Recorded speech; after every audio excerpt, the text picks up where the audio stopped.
Hey, Lawrence, since you're my television brother on this panel, two things.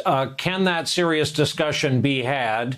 Should the next two debates go on as scheduled? And would the Presidential Commission ever boldly enter this century with maybe a kill switch on mics to enforce rules and time limits? The Presidential Debate Commission is always decidedly behind the times, and they, I'm sure, will stick to their catechism on this, which absolutely does not work.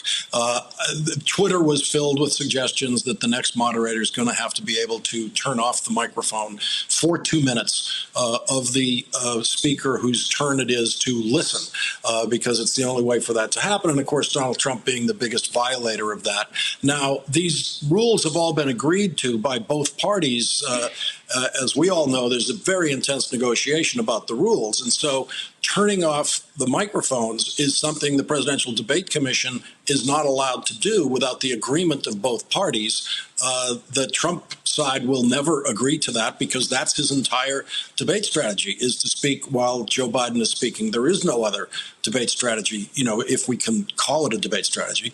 I do think, Brian, that going forward tomorrow night and not just through this week, but through history, probably the biggest headline that will live through history of this debate is the President of the United States refusing repeatedly to take a stand against white supremacists. Each moderator must ask that question again, and ask that question more than once in each one of these debates of Donald Trump. It can't be allowed to end the way it ended tonight. And if Donald Trump is going to go through every one of these debates refusing to take a stand against white supremacy, that is something we have to get indelibly etched in the history of these debates. Eugene, do you concur with Mr. O'Donnell? I absolutely concur that that was the, you know, in a night where, as James said, we've never seen anything like this. So you know, don't ask us. But I do think that failure to just say I condemn white supremacy and white militia groups who foment violence in these situations, just the refusal just to say that was absolutely stunning. And yes, what he said about racial sensitivity training and about how it was almost as if roles were reversed, that was also more than a dog whistle. It really was a bullhorn, as Senator Harris said. I mean, this is a president running on a white supremacist platform, and he needs to be challenged on it again and again. If there is another opportunity to challenge him on it, because again, are we really going to repeat this? Are we going to have another two of these?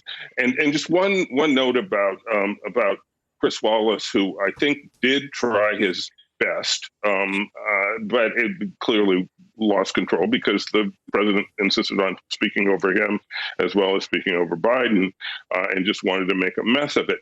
But one mistake I think he did make, I just don't think the integrity of the election was actually a proper topic for an entire section of the debate. I think that framing plays into President Trump's narrative of how the election somehow was automatically going to be rigged, or it's going to be a mess, and it's all going to have to be litigated. I certainly would have wished he had either framed that a different way or not done an entire section on that, because I think it gave too much credence to President Trump's nonsense.